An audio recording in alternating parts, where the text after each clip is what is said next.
Hello, folks. Welcome back to another episode of Fire Theft Radio. Not just another one, though. Isn't that right, Nikolai? We got some plans. We're machinating over here, and we're planning to take over the world.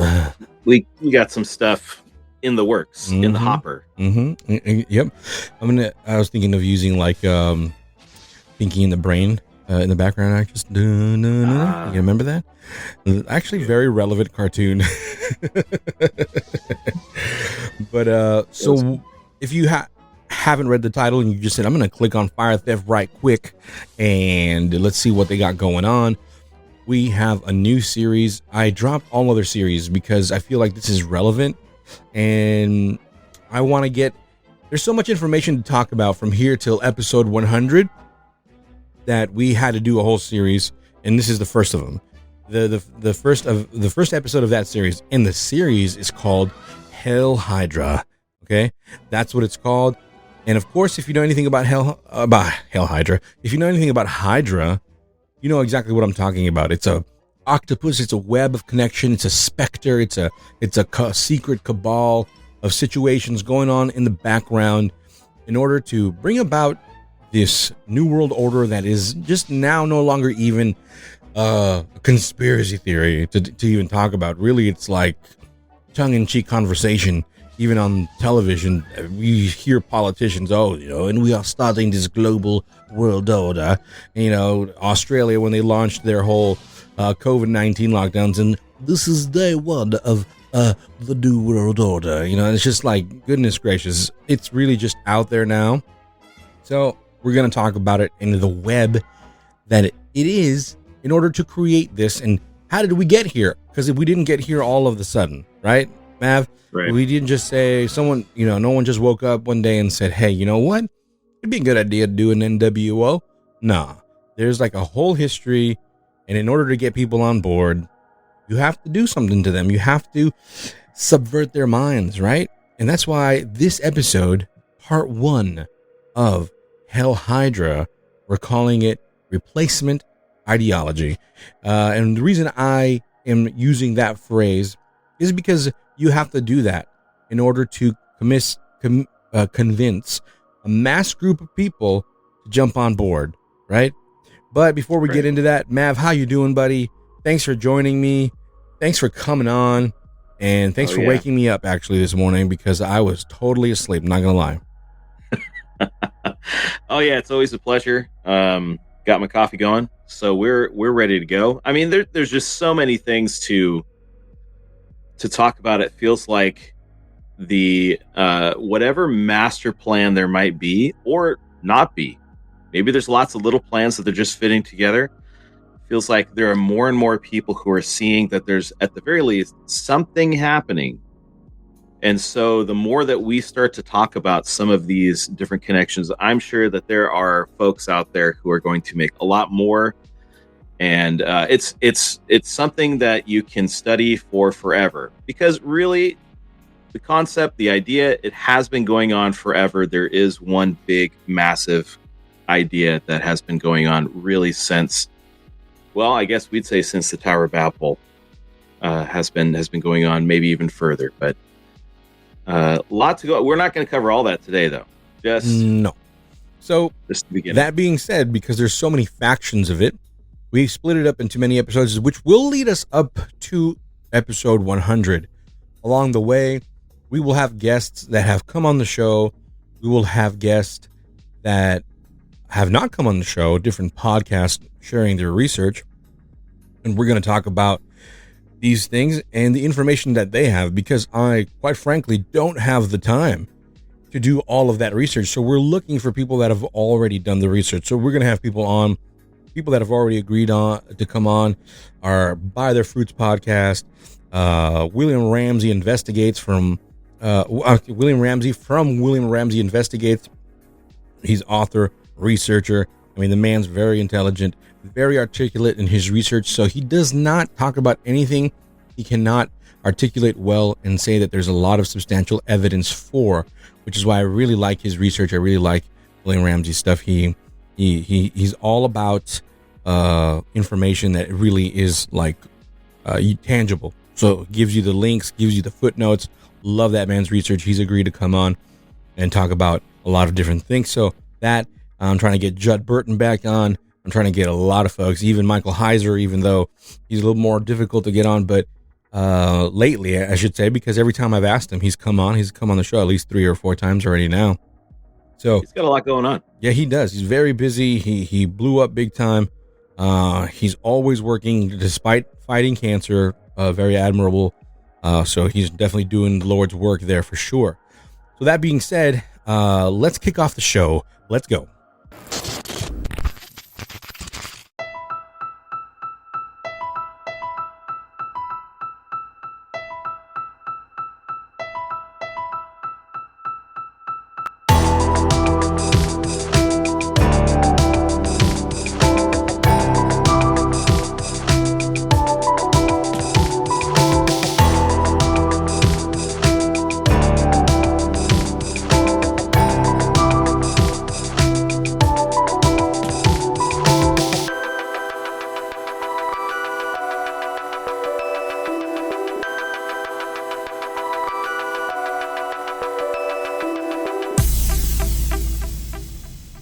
All right, folks, here we go. But like I said in the beginning, in order for this stuff to work, we got to convince the minds. We got to let the people do the work pretty much. And that's us. That's the mass group of people does the work that needs to be done. And all you have to do is introduce it. Inception is probably one of the best movies ever that really reminds me of how stuff like that can work, right? You just set an idea in there and it's like a seed, right? And then they explain it in the movie. Once you plant that seed deep inside the subconscious, it just turns into like a virus. It takes over. He even says it. Leonardo DiCaprio's character says, it's like a virus. It's stronger than a virus. It's worse than a virus because there is no going back after the person has made up their mind that whatever idea you planted that became that reality, then that person you can't unconvince them of that reality, whatever it may be. Now, what are we talking about here specifically? It can be anything. That's the scary part. You can convince people to be atheist. You can convince people to be of a certain denomination. You can convince people to be in a cult. You can convince people to change political parties, to view a certain party a certain way. All it requires is for you to plant an idea deep enough in their mind, and then you let that idea do the work. The person will end up acting accordingly, convincing others. And because of our psychology, our human psychology, the groupthink, being in this society, having our brain work that way, we have to work together, like this sort of natural hive mind situation. It just starts infecting more and more people, and that could be used for good and for bad, of course. So that's the thing. It's like I'm not saying necessarily that process is bad, but it can definitely be used to manipulate people. You got something to add to that, Maverick? Yeah, the other side of that as well is, I think sometimes when we talk in really broad strokes, because honestly, you have to. It's such a big topic. It's such a big idea. I think one thing to keep in mind also is for those who are followers of Jesus Christ, for those of us who are his disciples, we have the Holy Spirit, right? We have the influence of the Creator. We have the influence of the Lord. And so what you end up seeing, and part of it is Inception is a great example because they tell you the plan, and from their perspective, it's going to work 100%. We know that it's not. Right. We know that at least those who are followers of Jesus, those who are indwelled by his Spirit, are not going to be dragged along in the same way the rest of humanity is. Even if it looks that way, right? Because sometimes right. I can be a little cynical and look at, and I'm being honest and transparent here, when I sometimes know that something is pretty much true and I see the church reject it as truth. When I'm talking about Genesis 6, I'm talking about biblical context things. Sure. You get a little bit like sad, almost like, what? How can you be fooled by stuff? and or like a church that's maybe way too nationalist, where they almost put patriotism above the Bible. And, you can get a little discouraged and say, well, all of this happens already, and they don't see the truth. Is it possible for them? But, I mean, that's the story of the church. Yeah, they went for a long time deceived. And even before the church, you can read, the main characters of the Bible, and they were deceived for a long period of time. And then God just really put them in a place where they had to see this is the reality of things. This is the truth. Right. And I've been looking into researching this stuff for quite a while, coming up on a full 20 years of being awake to the point where I actually started to put the pieces together to see it was bigger than just individual little items. I don't know, without getting into any more detail, but in the past 5 years, seeing way more people start to wake up, especially believers, look around to say something's not right. It's not quite working. So I think one of the big things is they really try to push a lot of this stuff. And what ends up happening is there are a lot of Christians where it takes us to a certain point where they go, hold on a second, and then they go, it works. But one of the big things I think that happens here in the West, in the United States, is if we're comfortable and we can do our thing, we don't really do much, right? We don't reapply the pressure back until there's which. So you can wonder why is there been such a lack of persecution in the United States, and Canada. And I think one of the reasons was because that was the easiest way to keep everybody asleep, is to let these things kind of continue to roll. If we were just kind of, and not to say the rest of the world isn't important, but a lot of the engine is the United States. If the United States all of a sudden flipped and the majority said we're not going along with this, it would be much, much more difficult. So the enemy is smart. Kind of let us just do our thing, not even thinking about any of those things for long enough until it's too late, possibly. Just became more complacent. As they say, good times create soft people or weak men. That's like what it's used for. But I would argue, obviously, it makes the men weak, of course, but just people in general. Just the comfort is the utmost dangerous thing for sure, and it just creeps up on you because we just get real comfortable. It's so hard. It was so hard for me to transition to not use my microwave, for example. I'm just like, I don't want to use it, and even now it's like, oh man, but it's so easy. I'd rather not heat it up on a pan or in the air fryer, which is still pretty quick. But there's a lot of things, from little things to big things. That's just a small little example, but I want to play a clip, and it's about 6 minutes, so you're going to have to bear with us. And it's a clip that's been going around for a while already. It's been around since 1984.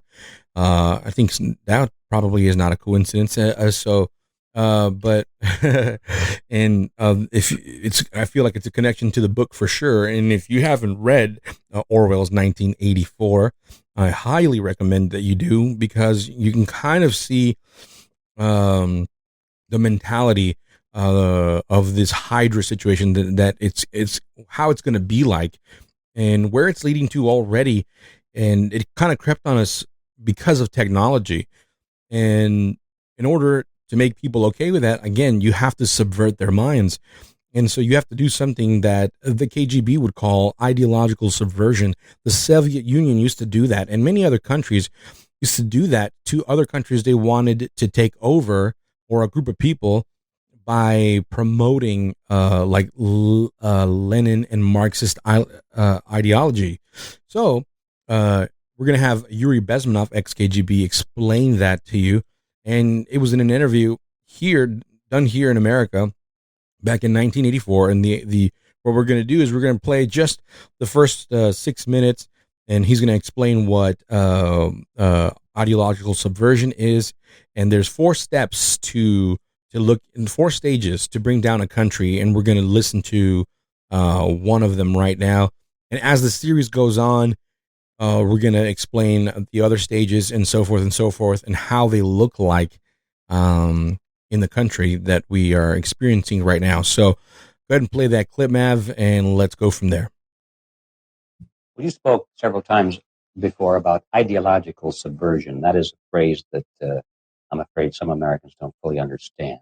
When the Soviets used the phrase ideological subversion, what do they mean by it? Ideological subversion is the process which is legitimate, overt, and open. You can see it with your own eyes. All you have to do, all American mass media has to do, is to unplug their bananas from their ears, open up their eyes, and they can see it. There's no mystery. There's nothing to do with espionage.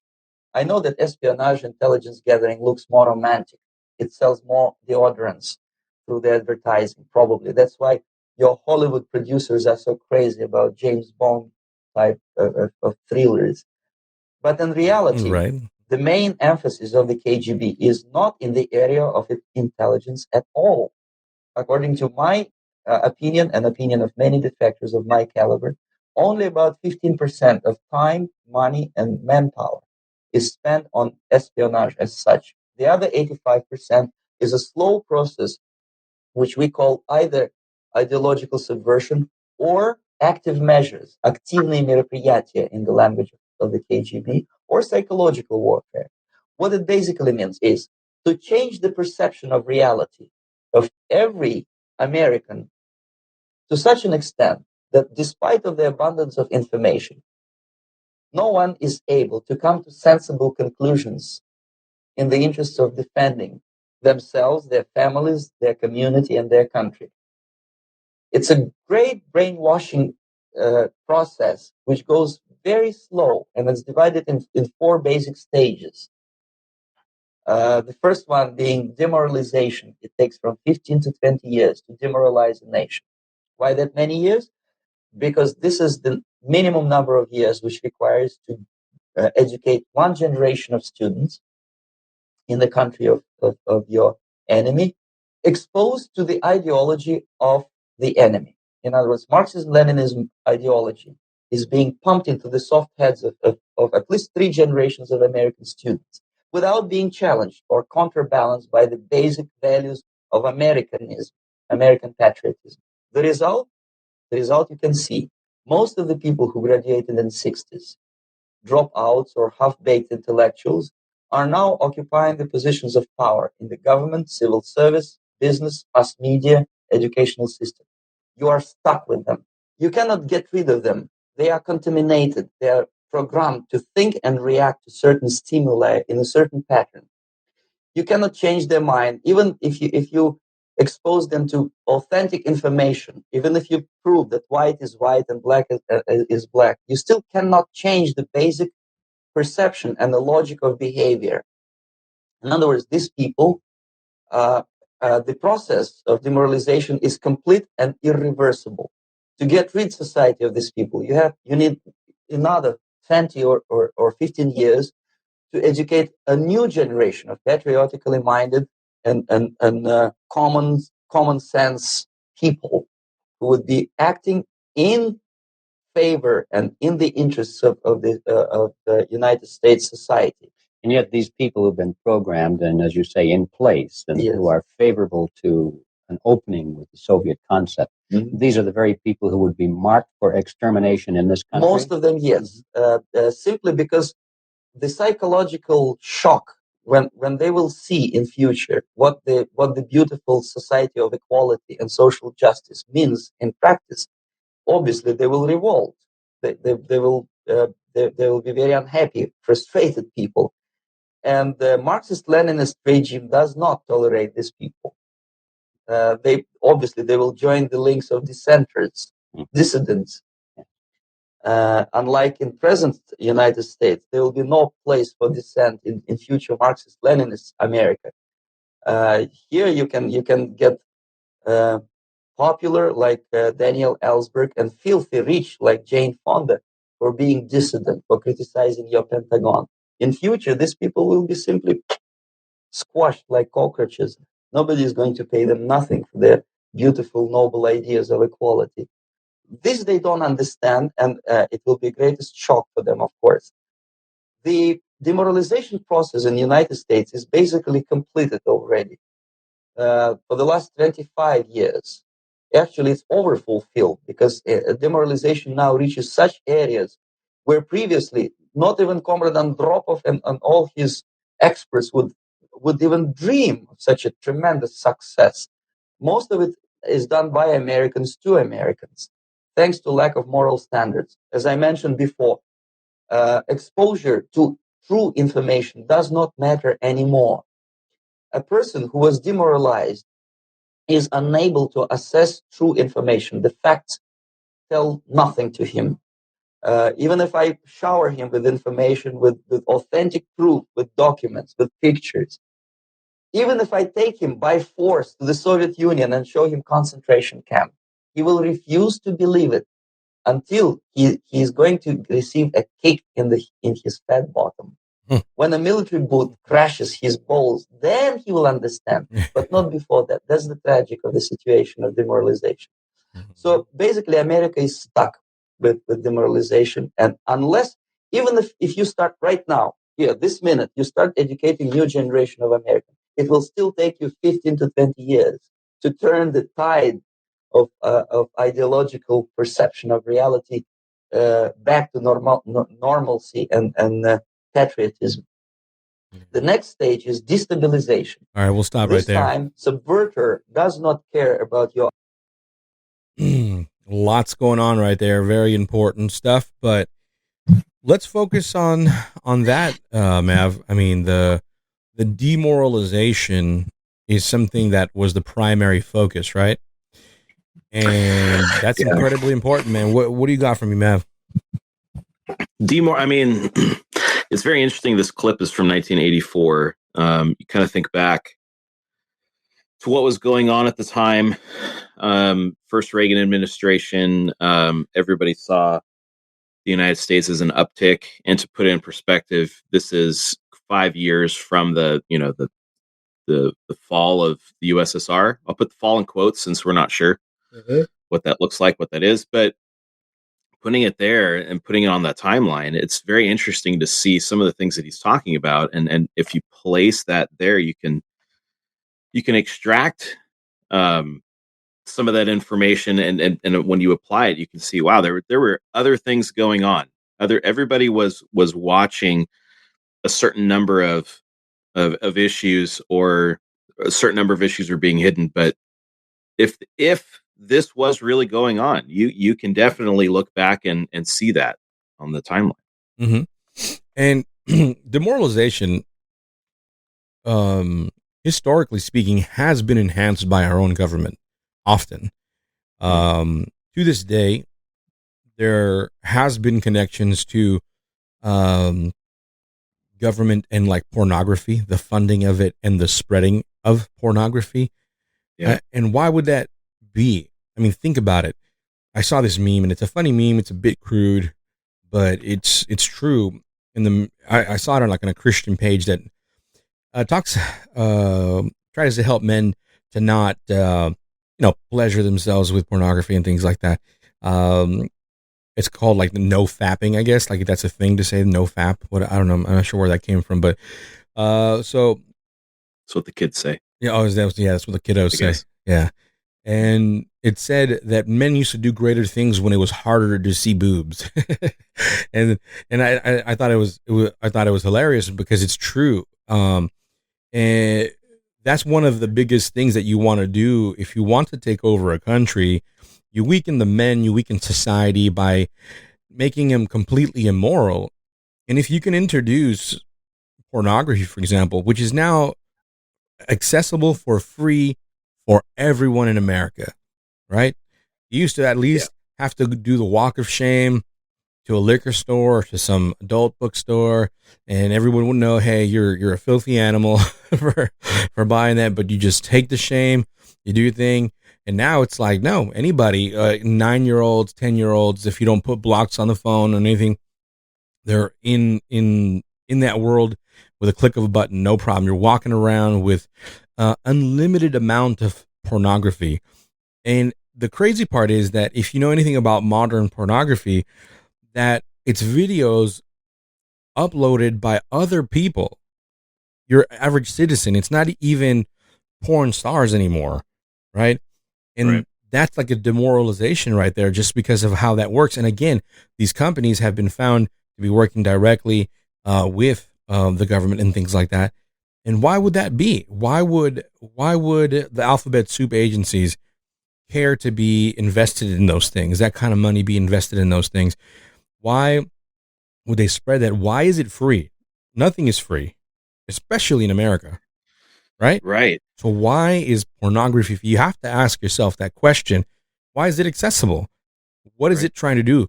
And what its main purpose is demoralizing society.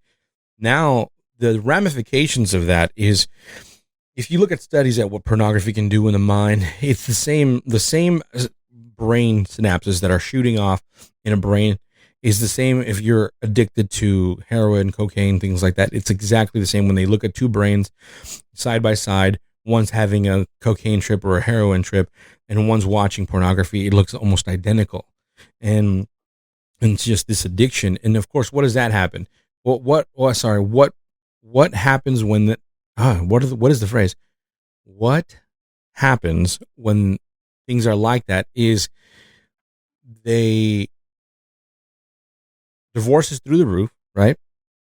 Mm.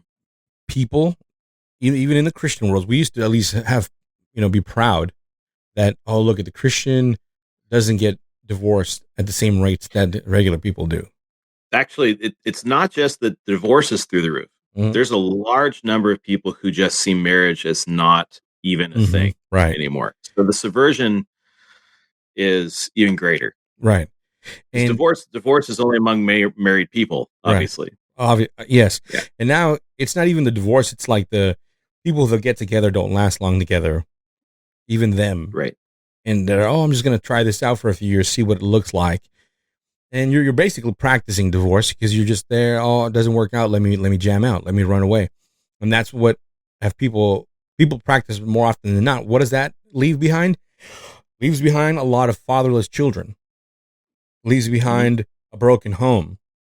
It leaves behind a man who does not perceive women in its proper way, and it does make men more toxic, and it also makes women more toxic. And these days, women are just as immoral as men, and it's crazy. And it's because of these things. It's because of the pornography.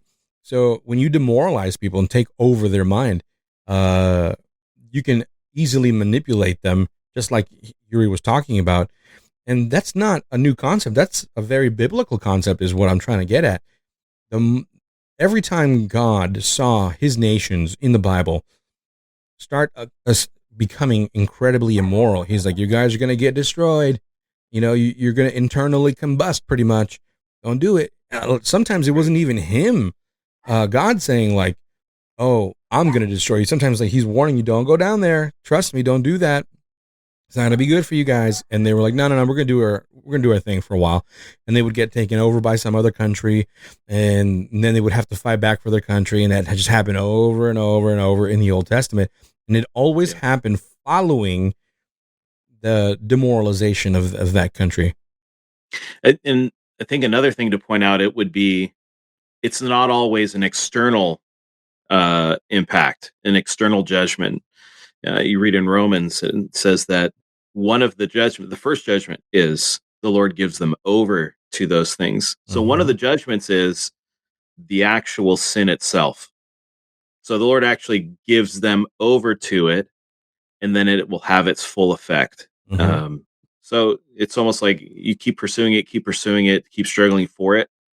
First judgment is you actually get it. And hold it. And as it says in the New Testament, especially for sexual morality, it's like holding a fiery ember to your chest. That's what it is. Yeah. And it's not good for you. Right.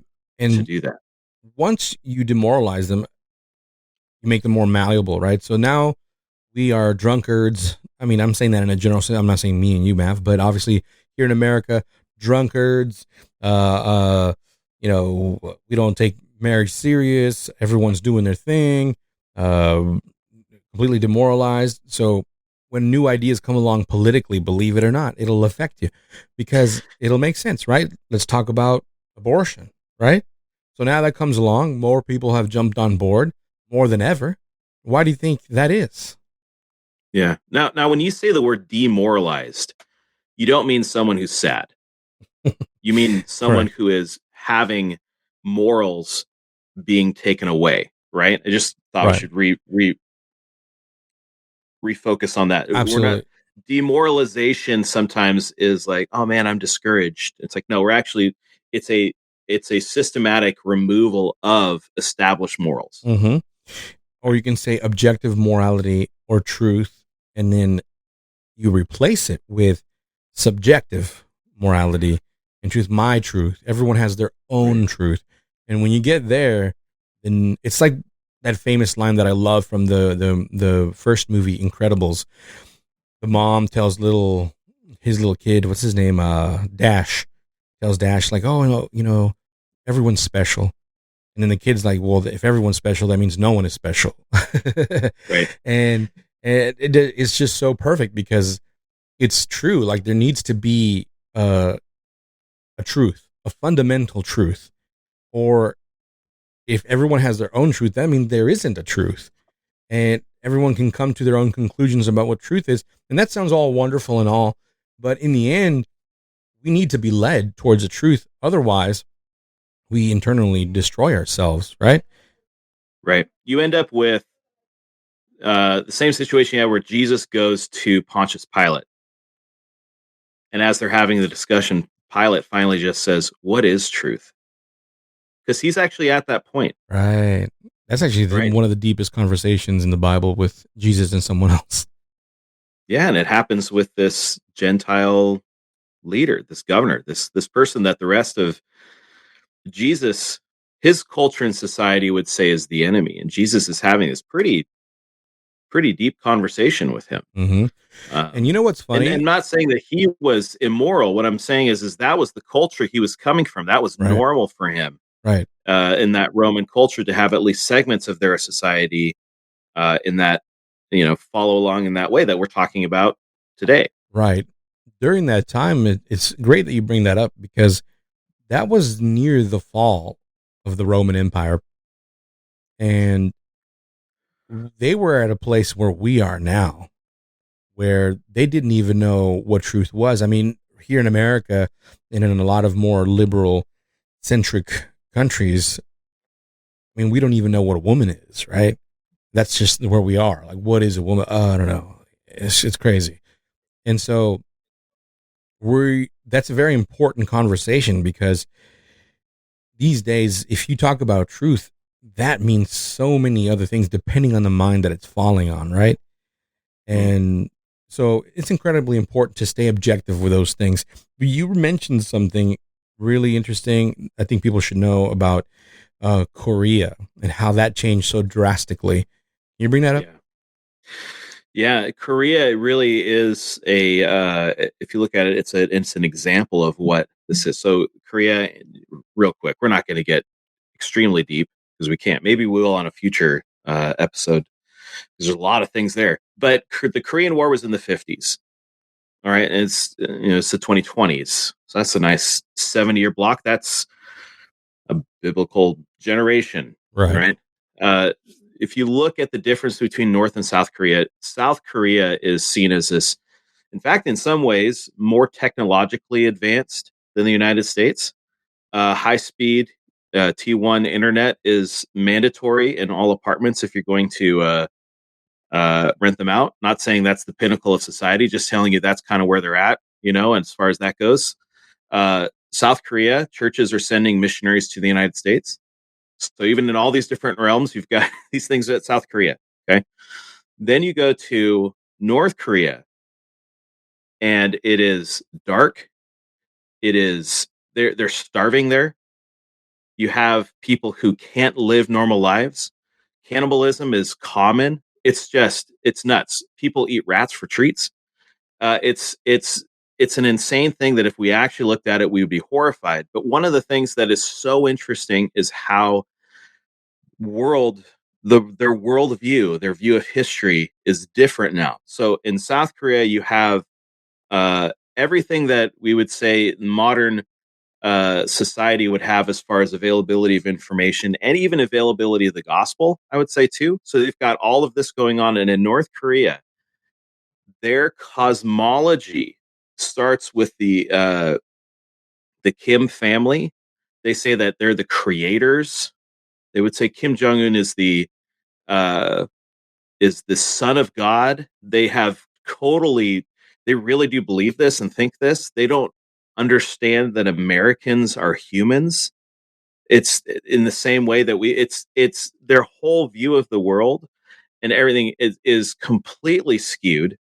It's to the point where they don't understand how real reality really works around the world. They don't understand anything outside the borders they're there and stuff. And I'm not saying that everyone is loves it, but they just think that's the world, that's reality. And so if you look at those two things, they used to be one country. This used to be one people. And you look at where South Korea is, where North Korea is, and you see how those two paths, one of complete subversion of their own social order, all social contracts, everything is completely in upheaval to the point where people think that their political leaders are gods. Mm-hmm.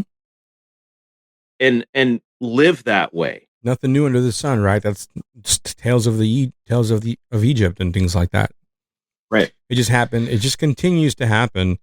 We're in these modern times, which is why I don't understand like people like Sam Harris and things like that are so adamantly against the Bible and like that's completely an irrelevant book. I'm like, even if it was fake and there wasn't a God, like as far as literature, it's probably the most relevant book ever written. And of course, I don't stand on the claim that anything in the Bible is fake. I'm just saying, how do you not see the importance of the stories in here? It makes so much more sense. But he would probably be okay with, of course, Greek mythology and the archetypes found in other stories, but definitely, completely against the Bible. It just makes no sense to me. But anyways, yeah. So that's a different subject. But my point is this stuff happens all over the Old Testament, and you can even see it happen. You're in the midst of it in the New Testament, where people have been subverted ideologically. And that's one of the things, actually, that Jesus was coming along to break. Unlike Yuri Bezmenov, he's like, it's too late. It's too late. It's done. We have bananas in our ears, apparently, here in America, which is hilarious. And I'm not sure what he meant by that, but I was kind of offended by it. You need to take your bananas from your ears. I was like, what? Maybe it rhymes in Russian. I don't know. Maybe it does, huh? I was like, that's offensive. But I'm like, all right. Anyways, so he, Jesus came along and actually did change people. And I got to tell you, it brings hope because people were subverted for hundreds of years at that point. Not a generation, not two generations, but many, many generations where they were completely taken over. Israel had lost all faith. They were just like, there's only a few people really just kind of hanging on to hope. And Jesus came along and changed people's minds and hearts. And that's the hope that we can find as Christians, that we can turn this around with just 12 people, folks. It doesn't take that many, and we're more than that now. We all carry the faith. We're trying to spread this information because we do believe, like we said in the beginning of the show, that God, the Holy Spirit, is the one doing the work in people's minds and hearts. So we just have to spread the information. We have to spread the fire. That's all we have to do. And which is why I want to do this series, because if people understand that your government, wherever you might be, wants you to live your best life, they want you to follow your heart. They want you to, and what I mean by that is be immoral, hedonistic, live by pleasure. That's not, I don't really mean they want your best life. I'm saying is the more you submit yourself to sin, they're going to let you do that. They'll even change the laws for that so that you can be okay. Go ahead, live your life, do your thing. Okay. And it's important for them to do that because that way they can manipulate you and tell you, we got your side, right?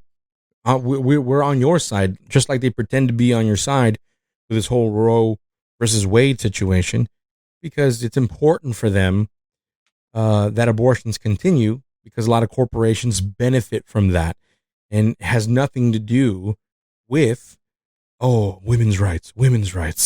Oh, and they want to pretend to care, but they don't. They want that baby. They want that baby because it is financially lucrative for them. Okay.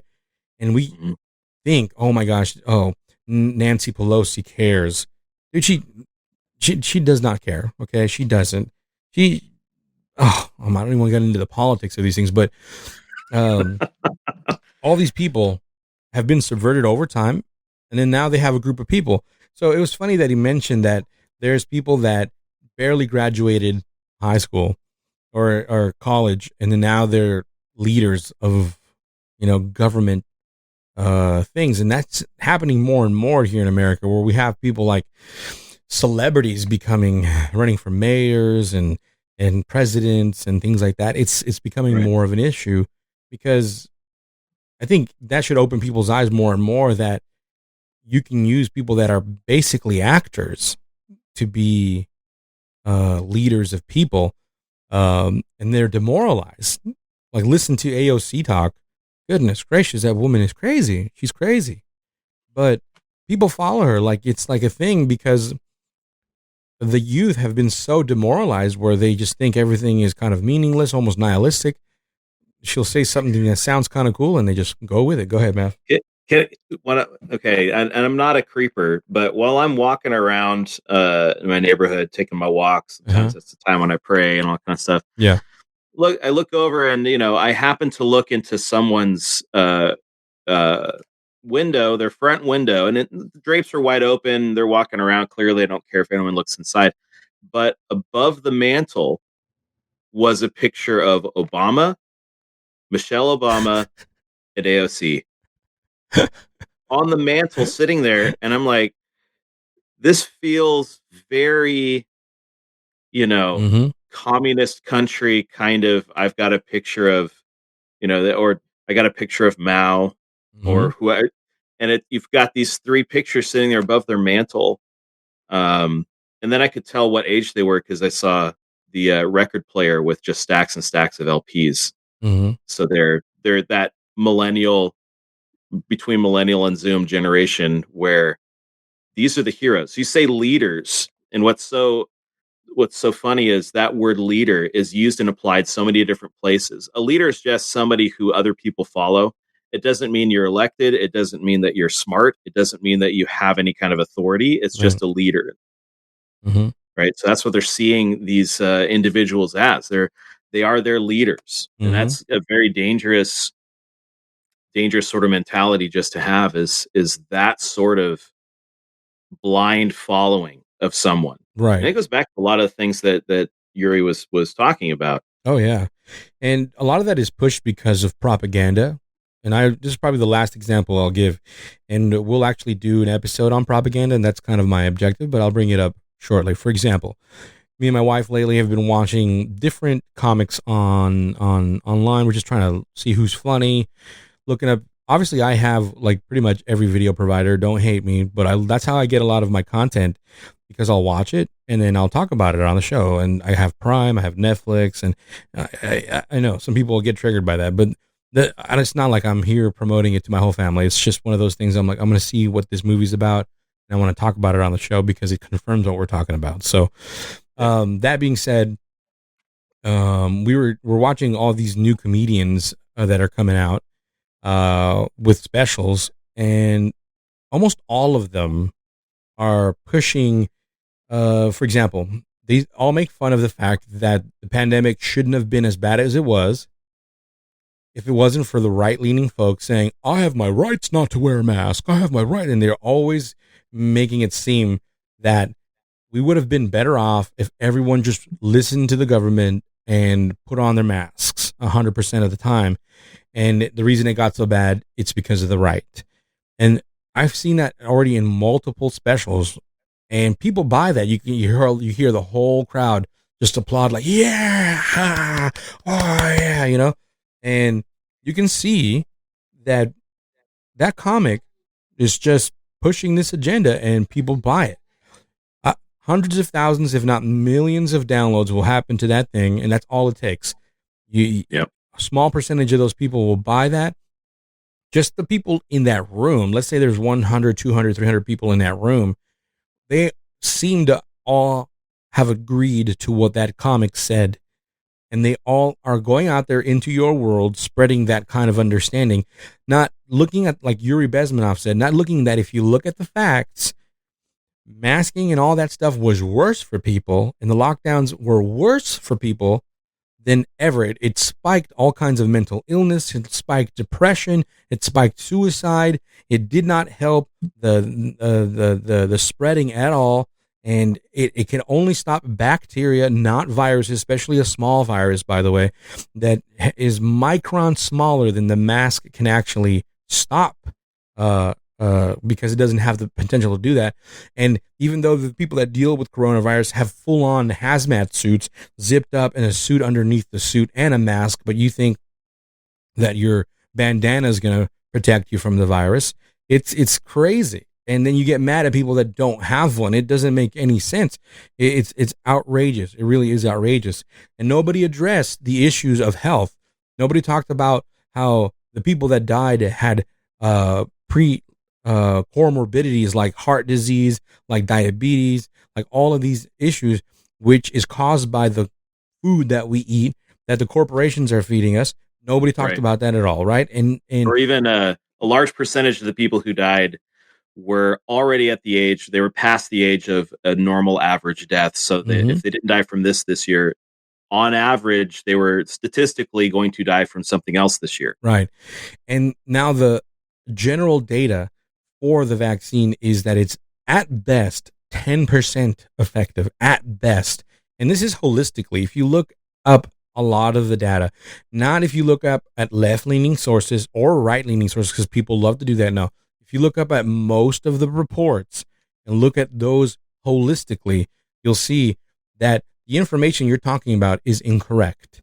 But it doesn't need to be correct, right? We just got to push it like it's true. And that's what comedians do. That's what our celebrities do, musicians, whoever they are. They just push it. And because they have a following, because they have that cult-like mentality, they do not, and we have this unfortunate habit of looking down an echo chamber, right? We already lean towards something, so it must be true. I've been guilty of it. I've had to delete a few posts because some stuff came out, and then it turned out it wasn't true. It was like a parody page sharing information that I thought was true, and I was just like, oh, that's wrong, and I didn't research it, so I had to delete it. It's happened. We have these biases, and when we don't look at the facts, it doesn't matter if the facts come out. We're so demoralized. We're so already convinced that we can show you the proof. Like you said, I can show you the concentration camps in the Soviet Union. You won't believe me. You won't believe me. Right. And that's how it is. And that's one of the more disturbing parts is what Yuri was saying. I say Yuri like we're friends, hey Yuri, we're saying this thing, but he brought up that point where you could bring out all the information, and no one can actually, they've gotten to the point where they can't actually come to a logical solution, which is why you can have, and I think that's why we're not completely done. We're not completely down the road, because you have in one area, you have one siloed conversation where they'll say, for instance, like you brought up before, what is a woman? There's a whole conversation. What is a woman? We don't know. And then the very next day, Roe v. Wade comes out, and it's like we just switched silos, and now the engine says men can't make decisions for women. Well, what were we talking about yesterday? There's no logical connection between the two positions.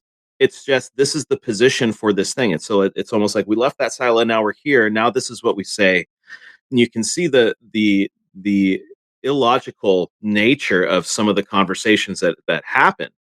And almost in real time, if you see someone being interviewed and you start switching back and forth, the almost like you can see the gears are coming to a halt, or they're grinding, like stop. You can see the look on someone's face trying to put these two ideas together, and they don't work. And this isn't something that happened last year or 2 years ago or 5 years ago. This is something, as far as from what we just heard in that interview, this is something that was 15, 20 years in the making at the very least. In 15 years, if someone goes to college, 12 years of school, 4 years of university, you're already at 16 years of influence. Yeah, not only that, it's now reaching, it used to be that you need to go to university, college to get more into this subjective truth situation and gender stuff, but now it's really getting forced into even our children's elementary school and high school now. So, well, and you just mentioned in comedy specials. I mean, right, it's just everywhere. They're going to try to push it wherever they can, right, in all the different realms. So it's, yeah, you're right. It's not stuck in the ivory towers of the Ivy League.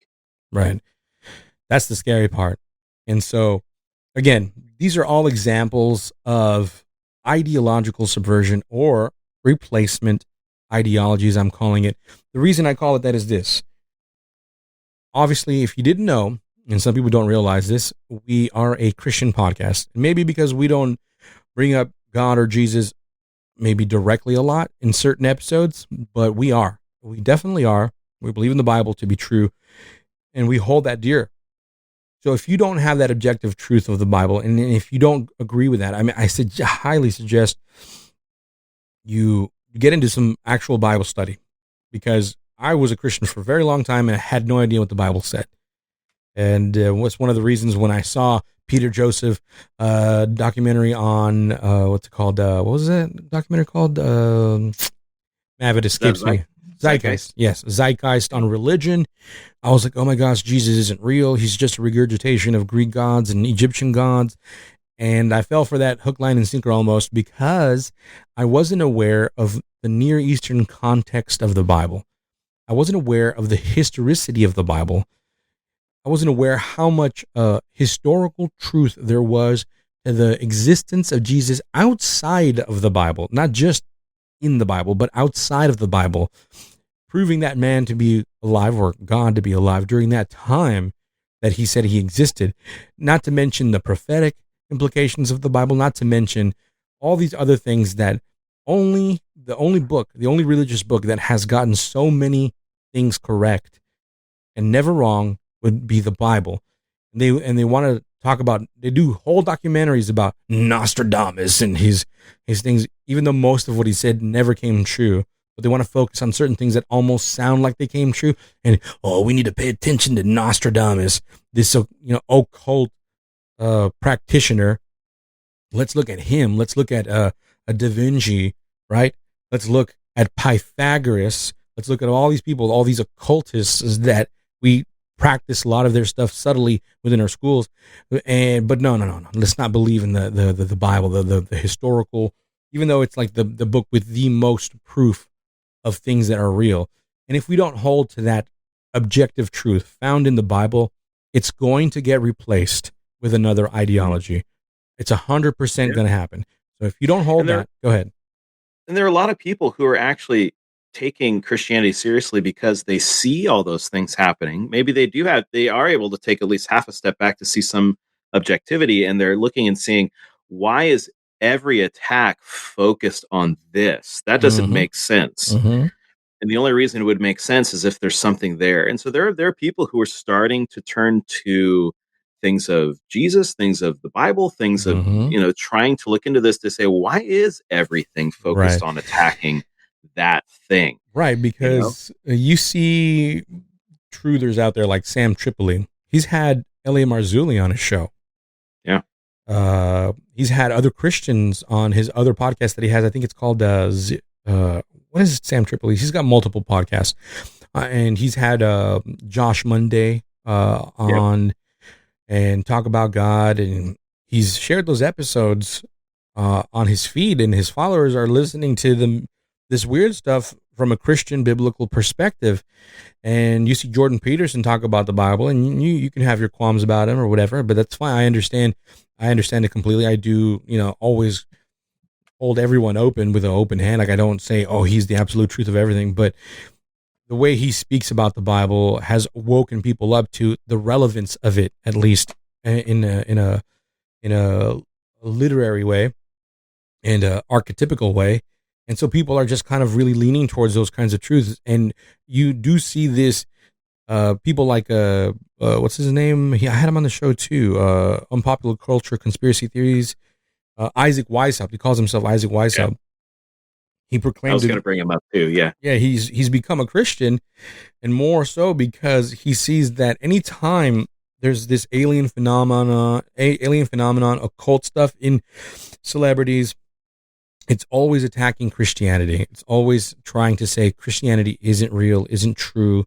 It's always that. Never Hinduism, never Buddhism, never anything else. It's always let's destroy Christianity. Let's get it out of here. And some of these physicists, like famous physicists, like what's his face, Neil deGrasse Tyson, he gets so angry because there's actual physicists that are Christian, and he wants them out of like the guild that they're in. He's like, we have to get them out of here. Like these guys are holding us back, and they're idiots. Which is funny because there's apparently a growing movement of physicists, astrophysicists, higher, quote unquote, higher levels of scientific research and thought that are becoming more and more open to those ideas. And I think that's also, and this is another topic that I'm sure we'll go into at some point, there's starting to be a rejection of the evolutionary theory as the basis for understanding, because they're understanding it doesn't really work. It doesn't really answer the questions. They have to go outside of that theory to actually look for how things really work and run, because it kind of has fallen apart. But that takes so long to actually disseminate down to everyone else. You know, that's all happening up here in those ivory towers. That's happening in the first 2 floors. That's happening in the penthouse of the ivory tower, where those discussions are happening, and they're not making their way down. And like Yuri was saying, it really is in the education system. That's where you get them, right? And so even in university, and I would say now going all the way down to elementary, you have this thing, which is also why I don't think this is a black pill moment. There is still hope. There's always hope, but you say like, oh, it's in school. It's getting them. I was like, I don't know. Have you met junior hires and high schoolers? Because I don't know that they're really listening to everything coming in. If there's one thing you can really bank on, it's high schoolers looking to rebel. And so if their rebellion is reading the Bible, we might be in for a nice little revival happening within the next generation. There you go. Just on rebelling and looking at some of those things, or as other people might say, looking at traditional values, because maybe it's not the Christian paradigm for them. These days, that's the rebel cause now. That's it. The no tattoo is the new tattoo. You just made my heart happy, man. See, people don't see. Look at you looking at the glass half full and all that. That's exactly right. I didn't think about that. That's true. Rebellion now is to be more on the conservative side, and I don't mean politically. I mean like morally, and so that could be a thing. Culturally, culturally, morally, that's being a rebel these days, and so. That could be a thing for sure. So that's right. Rebellions are built on hope. Yeah, sometimes I say the same argument because it's like people fell for, especially my generation, like the older millennials. Because I'm like the last years of the oldest of the millennial age, and they so easily fell for this whole COVID-19 lockdowns, mandates, and all that stuff. And it's like, didn't you listen to Rage Against the Machine with me? Like, come on, man, what happened? Like we listened to Muse together. We listened to Rage Against the Machine. What happened to Don't Comply? What happened to the same people that burn crosses and all that? Come on, man. Like War Pigs. We listened to Black Sabbath. What's going on, bro? Like that the government is up to no good, and all of a sudden you're like, let's listen to them. I have a friend of mine who is Native American, and he hates the government. He hates America, right? He gets money from the government and hates them even more, even though, because he's just like, this is our land kind of thing or whatever, right? But then the mandates came out and everything, and he's like, everyone should be on this whole thing. Everyone should do this. And you guys who don't get the vaccine, you guys who don't, you guys are ridiculous. You guys are stupid. And he always points about how stupid he was posting stuff constantly about how The reason we're this way is because we're not listening to the government. And it's like, bro, that's all I hear out of you is how much the government sucks and they've controlled people, how they killed your people, how they infected those blankets and got Native Americans sick and killed them off and all that stuff. And all of a sudden, let's obey the government. It's crazy how it just takes something that's like a chaos to bring someone like that into order that they want, right? It's like, we just got to introduce enough chaos and we can get even those rebellious people in line, right? We can get them to submit. It's insane. And I guess it makes it easier to listen to them when they give you a substantial amount of money a month. So yeah, it's true. Yeah, but Mav, if you got anything else, I think this is a good way to start this series. There's a quote from Malcolm X that I think is a really good one to bring up. Drop it. And I'm paraphrasing, so I should actually write down the actual quote, because now I've paraphrased it twice, which means I need to look it up. but he said, "Don't let your enemy teach your children." Mm-hmm. Yeah. And I think that is something to keep in mind. And that's not to say that parents who choose to send their kids to public school are evil. What I'm saying is, you have to do it with open eyes. You have to understand. You have to equip. You have to send them in as people behind enemy lines, but just understand that is how it starts. Don't let your enemy teach your children. Right. It's funny how LeBron James brings up Malcolm X all the time, and like was reading his book, and there's like a meme out there. LeBron James is always reading the first page of every book he's holding. Like he's always on the first page and that's it. And the things that LeBron says are so anti what Malcolm X says in his books. So I know he's not reading it because Malcolm X is not on his side. They want to see him as he's some sort of like rebellious guy that's on the team of like the African American community. But yeah, he was, but he didn't embrace what he would say white politics or liberal white politics.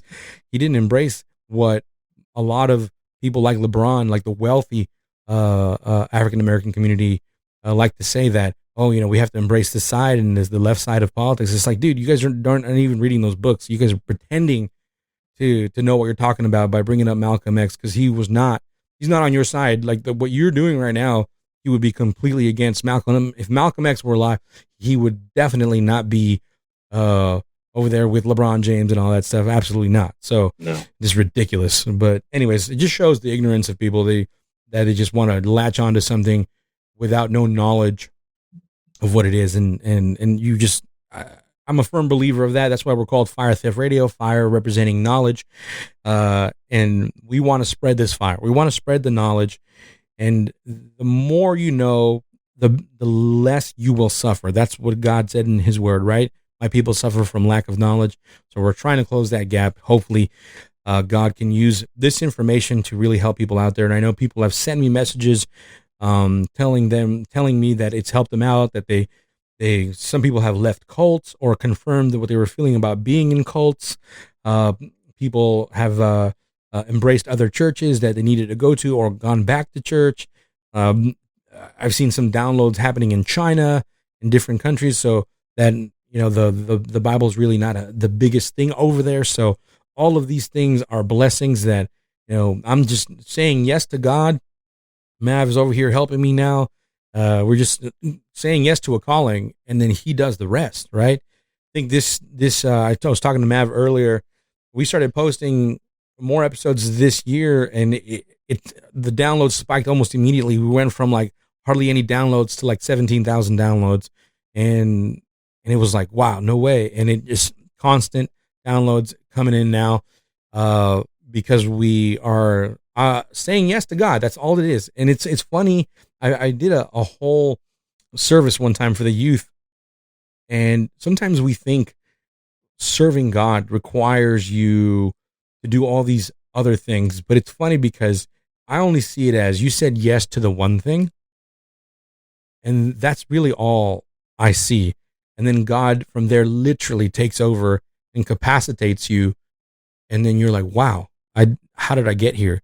The rest was a blur, right? I said yes to the show, and then everything else just happened, and that's how you know God led it. And now it continues to grow, and God's doing his thing, and it's like, wow, that's amazing. So we can help people bring them. We can bring them. We can bring them back. We can help, man. Why? Because it's God. It's the Holy Spirit working in people's minds. So that's my final thought. And if I can throw one thing out as we close, if that is you, if you have been listening to this and there has been a change, you have said yes to the Lord in something, whether that's reaching out to your neighbors, whether that's being more involved in a Christian community, being more, whatever that is, where you have said yes, let us know. We'd love to hear it. Love to hear some of those testimonies. We want to hear how you are also saying yes to these things, right? Because we need people to share these stories, because this is where people say, "Oh, I can't do that." But you know what? Sometimes just saying yes is, I'm going to be intentional with my family. We're going to pray every morning. If that's the yes that you are saying yes to, then we want to hear about it. It's encouraging to us, but it's going to be encouraging to other people too. And if it's okay for us to share it, that'd be really great. Just let us know if we can share that thing, and if you want your name out there or whatever, but let us know. Mm-hmm. Indeed. Now, this episode's a little shorter, so we don't got music. This all we have for today is just a little sweet. Let's start this series. That's what we're doing. This is the beginning of many shows. Like I said, we're going to have a lot of people on, including someone you guys might know. Omar is coming back for one of these episodes. So, yeah, stay tuned. You should anywhere between now and the 100th, probably on the 100th, just to make a splash. Who knows? Yeah, I mean, we'll see. We really don't know. It's up in the air, but he is definitely coming back for an episode in between, and it's going to be great. So it'll be great to talk to him, and hopefully he's not mad. Daddy's not mad with what the show looks like. But no, I'm just kidding. I keep saying that as if he's like some mean dude that dictated everything. I'm just messing around, folks. Okay, he's a super cool dude. Obviously, that's why I've known him since I was 11 years old. So, 11? Yeah, since I was 11. Oh, yeah, I met him. Interesting number. Oh yeah, you're right. And he was 12 or 13, and I hated him. Like usually my best relationships are like that. Like Mike Davis, for example. When I met Mike Davis, I hated him. I couldn't stand his joy. I was very bitter back in the day, and so when I met him at a Michael HYDRA event, I was like, dude, this man laughs at every joke. He's so annoying. I can't stand him. And what's so funny? HYDRA's comedy is super dry. And then next thing you know, he's helping my daughter emotionally. He's helping me emotionally with his emotional intelligence coaching. And then he married me, and he's like my closest friend. And I'm going to have him do a service. He married you and your wife. Yes, he married me and my wife. Yes. I didn't marry him, just to be clear, because these days you don't know, right? Just throwing it out there. Just to be clear. All right, folks, that's all we got for you today. Of course, if this stuff interested you, and if you want a link, or I'll post the link of Yuri Bezmenov, the short clip. And then if you guys are interested, you just got to look it up. The full interview is like an hour. It's on YouTube. You just put Yuri, Y-U-R-I, Bezmenov. I'll put it in the show notes, and you can see the rest of what he's talking about, and you can get ahead of me so you can know what the 4 steps are, and we'll go from there. But we will definitely be covering that on the show as well. So folks, thanks again for coming on, listening to me and Mav just ramble on. Reach out to us through firetheftradio.com or firetheftradio@gmail.com, Instagram, Facebook. And if you like what you hear, obviously you can support us through the support page online on firetheftradio.com. Again, for whatever reason, Patreon will not show our show if you look at it through the Patreon page, but it does show our show if you go through our website support page. I don't know why. I tried to fix it. They don't answer me. I'm just letting you guys know that's the only way. And if you don't like Patreon, you can hit us up, DM us, and there's other ways to support the show. And I much appreciate everyone that's supported us thus far. I have a lot of people that come in, they'll drop like some money, like because Patreon you have to subscribe, and then they unsubscribe. That's great. It doesn't matter. I'm not offended by that. If you want to do that, drop and then jam out. It's all good. Trust me. I've added, the reason I can add more shows is because I've paid for more space as well every month for the website. So I've been able to do almost an episode a week now. So we're doing good, folks. Let's keep it up, and thank you for all the support. Phil, over there in Australia, absolutely thank you. You've been a great supporter these days. Joy, still supporting. I tremendously appreciate you guys. Texas, Arizona, the most downloads we have are in Texas, Arizona, and Canada, different parts of Canada. So thank you, Canadians. Thank you, fellow neighboring states. And thank you. Isle of Man is still downloading a little bit. And we got some in Africa and different countries that I cannot pronounce. Thank you, all of the continent of Africa. Thank you, China. And thank you. There's China, even China. There's a country. What was it? It was right above Russia. Somewhere over there. I forgot the name of it too. And Tartaria. Tartaria, yeah. The lost city of country of Tartaria had like 2 or 3 downloads down there, and that just blows my mind. I'm kind of like, first of all, how did you find the show? Okay, and second, like, who are you listening to us over there? That's amazing to me. That's great, right? You got a lot of time on your hands in the tundra, so yeah, I suppose so. So looking around, yeah, and so I thank everyone from the 1 download to the thousands of downloads in different states here in America. I really appreciate you guys. And of course, let's not forget to spread the fire. Later, folks.